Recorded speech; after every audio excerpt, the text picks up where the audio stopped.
That's a legitimate request. Yes, Honorable Speaker, let me thank the Minority Whip for that concern and to confirm to the House, Honorable Speaker, and the country that indeed it's true. A lot of public participation has been done by the Finance Committee. And Honorable Speaker, if you can protect me from this group behind here, led by the member for Mwatate. Mwashako and the member for Garsen. Thank you, Honorable Speaker. I was saying, Honorable Speaker, following the extensive public participation that comes to a close today, I am informed by the clerk's office that the Committee on Finance will retreat from tonight and all the way up to Monday, and hopefully they should be able to table a report from next week, Tuesday, when the House sits for the first sittings next week.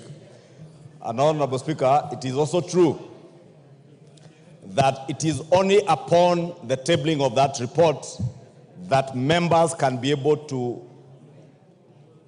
debate and even have a very clear public discourse on what will be contained in the final bill or what would become the Act of Parliament, Finance Act of 2024.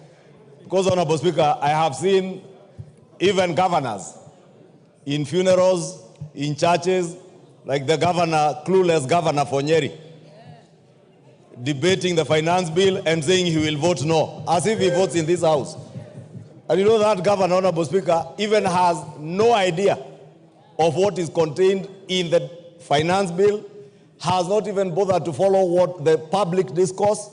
And therefore, I would just appeal to even the governor for Nyeri. I know the people sending him are the same characters who are trying to mobilize members of parliament. And I must thank these honorable members of the National Assembly because they have refused to be incited against the finance bill and insisted on waiting for the report of the Finance Committee to read, understand what is now contained in that report, see what amendments come out of the public participation, then we make decisions based on what will come. But we cannot make decisions based on what some funny governor is saying in some church somewhere, Honorable Speaker. And I thank the Honorable Junet for raising that question because it gives us the opportunity also to put into proper perspective the workings and operations of the National Assembly and indeed Parliament. That we never preempt debate to go and debate things out there before they come before us. The bill is rightly before the Finance Committee. The Finance Committee is considering the bill plus the proposed amendments that have come from members of the public and other stakeholders and Kenyans at large. And I do hope the Finance Committee will work with speed to be able to table that report next week, Honorable Speaker. Thank you. Thank you. Jared, yes, Minority Leader. Honorable Speaker, I just wanted to add my voice to this very vital matter that has been raised by the leader, by the Minority Whip. Minority Whip, Honorable Speaker. Indeed, the issue of the finance bill is so important that we need to get it right this time around. This time around, bearing in mind the public mood out there, it requires that we go through this process in a manner that gives members the time to interrogate the report and the attendant amendments, Honorable Speaker. Honorable Speaker, the reason why I'm rising is what I've heard from the Honorable Majority Leader say. The Honorable Chungwa has made some remarks or some comments concerning the governor of Nyeri, who purported to be making a decision on this finance bill out there. But he made more serious remarks besides that I was very concerned about, Honorable Speaker, if you indulge me for 1 second. The governor of Nyeri, that is Mutahi Kahiga. I listened to him, I couldn't believe that I'm listening to a leader who has been elected by the people in a county. That he was castigating the government of the Republic of Kenya for extending development projects to Kenyans. That he wondered why the stadium in Bungoma was completed in a record 2 weeks, and yet the one in Nyeri is still pending. And yet the people of Bungoma did not vote as much as people of Nyeri for the government. He also lamented why the sugar debts, the debts for the sugarcane farmers was being waived. And yet, sugarcane farmers did not vote for this government, Honorable Speaker. We must actually, in one accord, say without any equivocation that the government of the Republic of Kenya belongs to all Kenyans. And all Kenyans pay taxes. All Kenyans pay taxes. Be they in Bungoma, Kakamega, Siaya, where I come from, or Nyeri. They are all Kenyans. They are all Kenyans. And therefore, Honorable Speaker, time has come now. Some of us have got no business, by the way, with the differences in UDA. We perceived, I don't know. Whatever issues that are in UDA don't concern us. But you cannot stand on a public platform and be seen to be discriminating against a section of Kenyans on account of how they voted in the last elections. So I said while I was in Siaya yesterday, Juzi, that governor must be called to order. And if for sure he's pursuing some agenda, which we don't know, then that agenda is contrary to the national interest, Honorable Speaker, and the Constitution, of course. So I want to stop at that for the time being. In the fullness of time, I will be coming back with a more comprehensive action. Thank you, Honorable Speaker. Thank you. I don't want to escalate that. Majority Leader should also inform that governor that the sugar industry's debt write-off was sanctioned by this House. It was not an executive order out there. It was sanctioned by the representative of the people, including MPs from his county. Yes, Majority Leader. Honorable Speaker, I agree with you that indeed the debt waiver for sugarcane farmers was never sanctioned by the executive. It is this House. And therefore, what the governor for Nyeri was doing was also casting aspersions on our mandate, our constitutional mandate, as the House that did approve that waiver. And more importantly, Honorable Speaker, you know, Honorable Speaker, as the leader of minority says, all Kenyans are taxpayers. And once elected, Honorable Speaker, even myself in my own constituency that's quite cosmopolitan, but the bulk of my constituents speak the Kikuyu language. But I know there is a good number of constituents in Kikuyu who do not understand my native language. And Honorable Speaker, whether we pride ourselves as a community that perceives itself to be the most endowed with wealth, whether we lie to ourselves today that we are the most populous, even with our one wife and one man. And I know the Honorable Junet and his community in Mandera have one man, 4 wives, minimum 7 children. I have 2 to 4 children, Honorable Speaker. We must bear in mind that as leaders, we are leading a nation of many communities, Honorable Speaker. Communities, whether we perceive them as taxpayers or not, they contribute to our national well-being. Honorable Speaker, when I listened to the governor for Nyeri saying that the people of Nyeri never took even a piece of the sugarcane whose debt is being waived, Honorable Speaker, and saying that the people of Bungoma never voted as much as the people of Nyeri voted. You know, it's so embarrassing, Honorable Speaker, that the governor of Nyeri does not even know that the people of Bungoma voted for Kenya Kwanza an equal amount of votes as the people of Nyeri voted for the Kenya Kwanza government. The difference between the votes of in Kenya Kwanza between Bungoma and Nyeri counties does not exceed probably 20, 30,000. They are all in the 200s plus. And Honorable Speaker, when a government is elected, it is never elected to serve those who voted for them. How do I know as a member of parliament in Kikuyu who voted for me, who did not vote for me? Honorable Speaker, that is why at times we had difficulty, many of us, in engaging in a shareholder debate and shareholder discourse in terms of how we manage our government, Honorable Speaker. Honorable Speaker, let me just say, I don't know whether we are not at liberty to discuss the conduct of the governor for Nyeri in this house without a substantive motion. But I would want to appeal to the governor of Nyeri. Whether you are speaking for yourself, whether you have been sent to say those things by somebody, irrespective of what position that person holds in government or in Kenya, please respect other communities. Please appreciate that sugarcane farmers in Kenya deserve debt waiver just like coffee farmers deserve the coffee waiver that we have given them in this budget and in previous budgets, Honorable Speaker. Those of us who come from the sugar belt, and Honorable Speaker, you know, when you listen to that governor speaking about the sugar belt and imagining that Bungoma County is the entire sugar belt in Western Kenya, he does not know even the sugar companies that were to benefit from that debt waiver. 90% of them are in Nyanza, not in Western Kenya.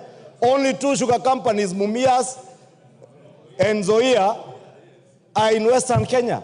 The bulk of these other companies, whether it's Chemelil, Muhoroni, Sony Sugar, they are in Nyanza, and the people of Nyanza deserve to benefit from taxpayers' money, Honorable Speaker, just like the people of Kiambu deserve to benefit from the coffee debt waiver. The people of Nyeri, the people of Kirinyaga deserve. Therefore, Honorable Speaker, let us as leaders, and that's why, Honorable Speaker, in conclusion, I said here last week, and I know what I said here when I quoted a quote, saying that you cannot build a kingdom when you are fixated with attention from the village. I know there are those who took it out of context to try and mobilize a hate campaign. But I call on us as members of the National Assembly to put the nation ahead of our communities, to put the nation ahead of our parochial self-interest, Honorable Speaker.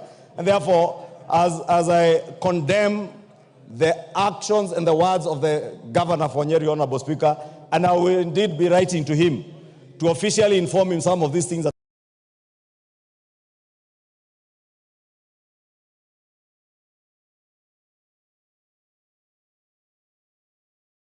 have been said here in writing for his record, so that as he executes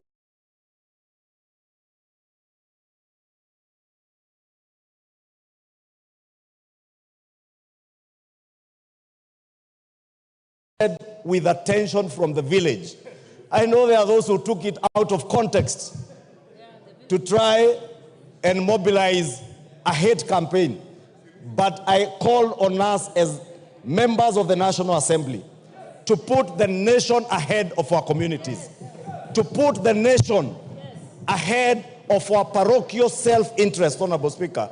And therefore, as I condemn the actions and the words of the governor for Nyeri, Honorable Speaker, and I will indeed be writing to him to officially inform him some of these things that have been said here in writing for his record, so that as he exits office, he may travel a bit around the country, just tanga a bit and engage in a bit of political tourism to understand other people around the country. Thank you, Honorable Speaker.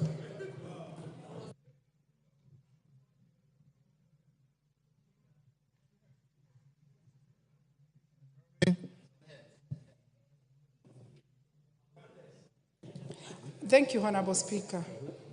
Honorable Speaker, I want to support what the Majority Leader is saying, because personally I was there when we were doing campaigns in Bungoma with the President.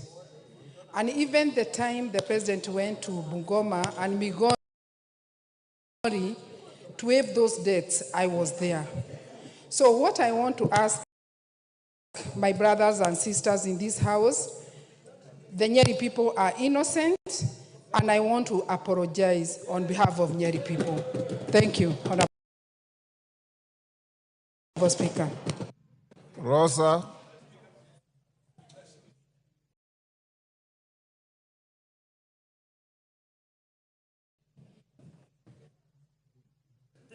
Honorable Speaker, thank you for this opportunity.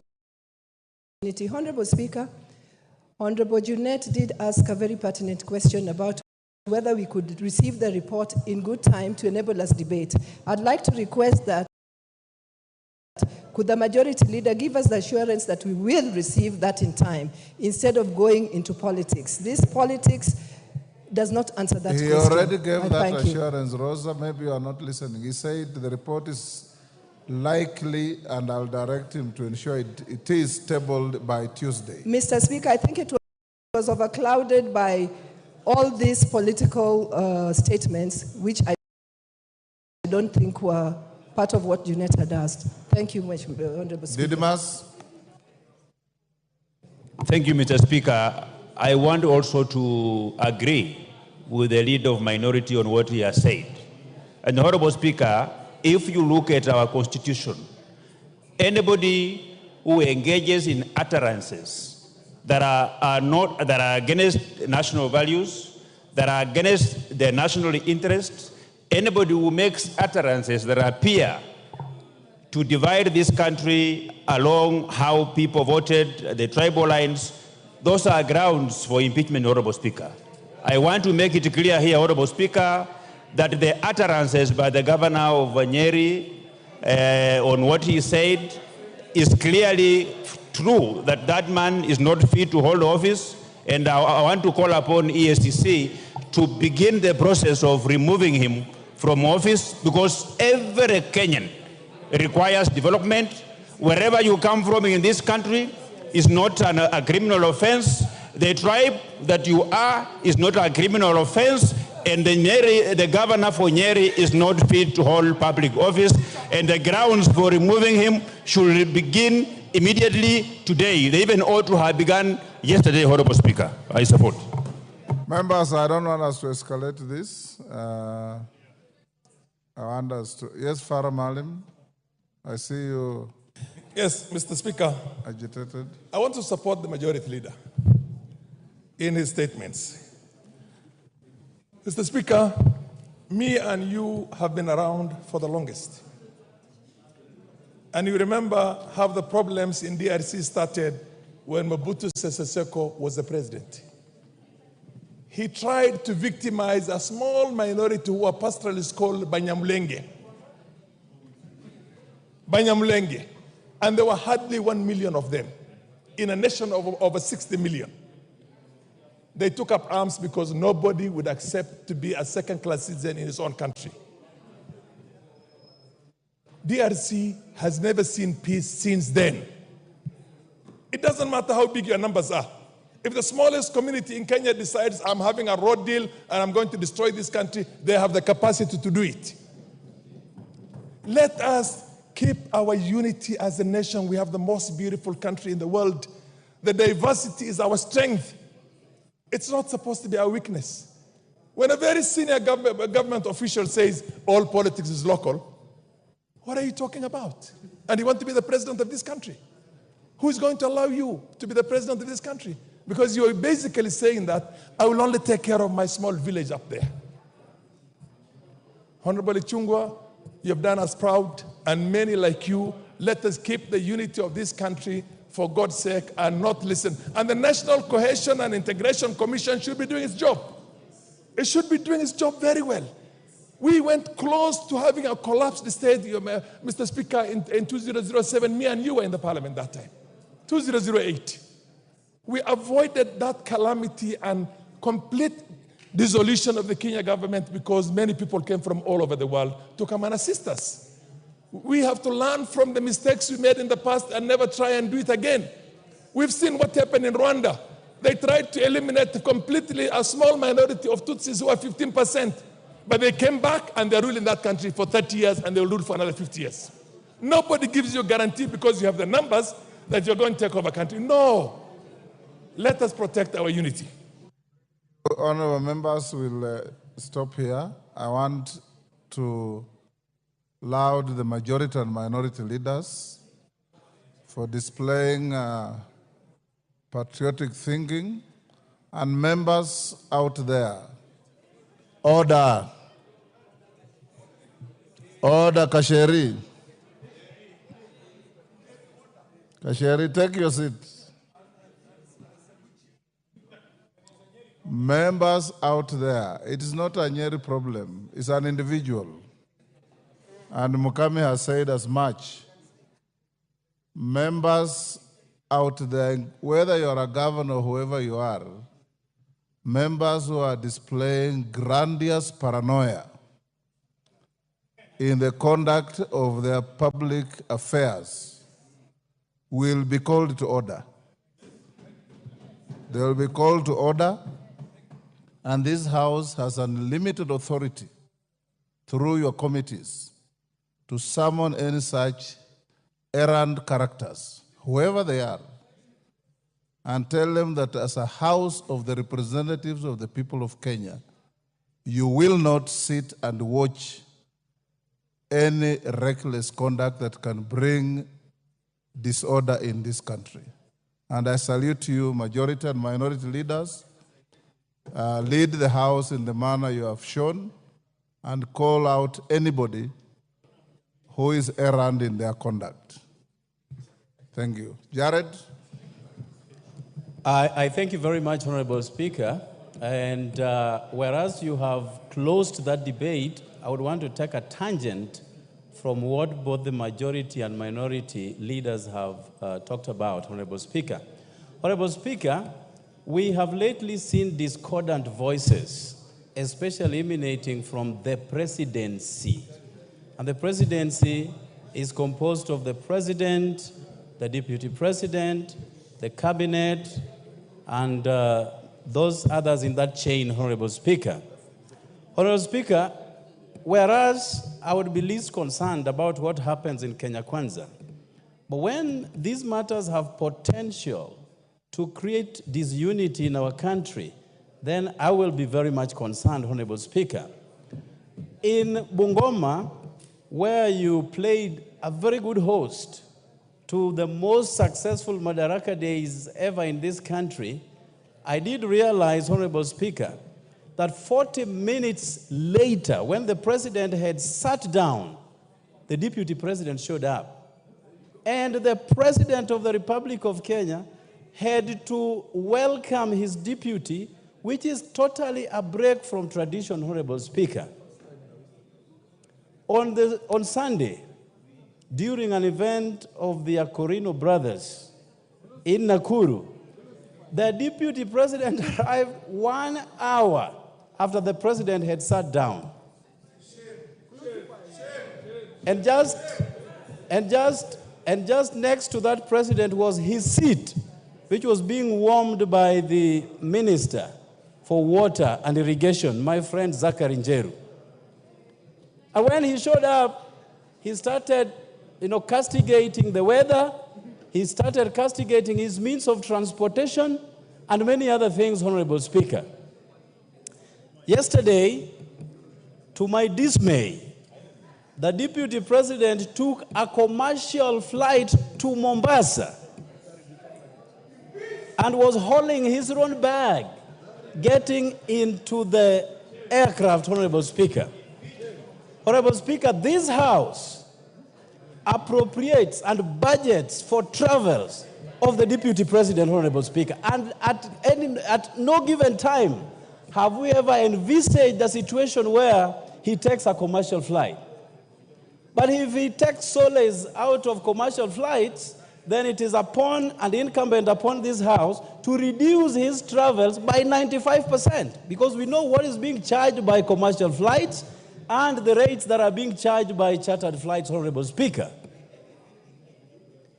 Honorable Speaker, whereas this government is barely 2 years in office, we have listened to quite disdainful statements emanating from the office of the Deputy President. And I want to ask you, Honorable Speaker, that the majority leader here present to shed more light over these issues, because they touch on us as the consumers of government services, Honorable Speaker.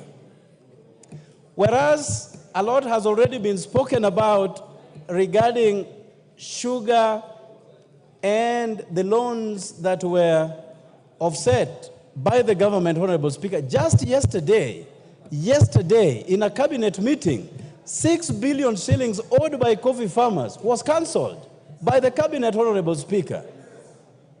And there is no fury about it.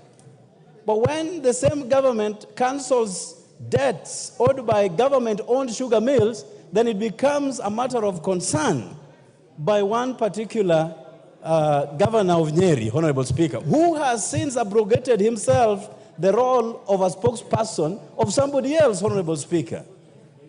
You know, I've always believed that governors are so busy. Your point. I've always believed, Honorable Speaker, that governors are too busy to even indulge in issues holding brief for others, Honorable Speaker. So, Honorable Speaker, these are fundamental, germane, and salient issues that, left unchecked, have the potential to create bigger problems for this country that we all love. So I implore upon my very good friend, Honorable Kimani Ichung'wah, the MP for Kikuyu, to shed more light on these matters. Otherwise, if there is a real problem that the Deputy President is suffering, that as a House we can help him solve, then this is the right platform. But if he's creating, disunity and playing victim at the same time, so that a particular section of the government would go a different way, then we want to know and call him to order. I thank you, Honorable Speaker, for the... Yes, member for Kahiga. Mr. Speaker, you know, Norwaraka. Mr. Speaker, inasmuch as this is music to my ear, but we are slowly digressing from the business of the House. I have heard names being made here. And Mr. Speaker, you are the biggest advocate of protection, that persons must not be named here adversely without a substantive motion. That side has a majority, supermajority, so they say. There is nothing that stops them from dragging that Gachagua here so that they can impeach him. They can impeach him so easily by bringing him here and vote against him. So why should we divert from business of this House and enter into some charade and hypocrisy and politics instead of doing business which is before us? We know what you people are saying. We know the politics you are doing. But we also have our politics. We don't want to turn this place into a political arena. We know that this matter has been choreographed. Who doesn't know that? Order, Honorable Kajwang. Order. Yes, that is Atandi. Honorable Speaker, I didn't want to enter into this conversation, but Honorable Speaker, let the truth be said. The governor of Nyeri did not say anything out of this world. The governor of Nyeri was simply saying that there is no equity in sharing of national cake, and that's a fact. Like when you look at the budget we have just passed here, so many sections of this country are not receiving projects. And the governor of Nyeri, as a leader elected by Nyeri residents, must fight for the welfare of Nyeri residents. So, Honorable Speaker, I think let us stem this discussion. The national cake is not being shared equitably. Most parts of this country are not receiving resources. And I want to support him. Let us not be a government that preaches unity because it is favoring us. Because if there is chaos, people who are stealing will not steal. You don't steal in chaos. You steal when there is unity. So we don't want this conversation about unity because we need unity and peace so that we can be able to steal in peace. Let us be genuine about unity. If you're talking about unity, let it be about genuine unity. You can't tell me that you are preaching unity here, but there's no development that is coming to my area. You can't tell me you want Kenyans to be united because the preaching you are giving us is for your good. So the Nyeri governor should not be discussed here, Honorable Speaker, unfairly. And I agree with him. The government must ensure equity in sharing of national cake so that all Kenyans can be happy and be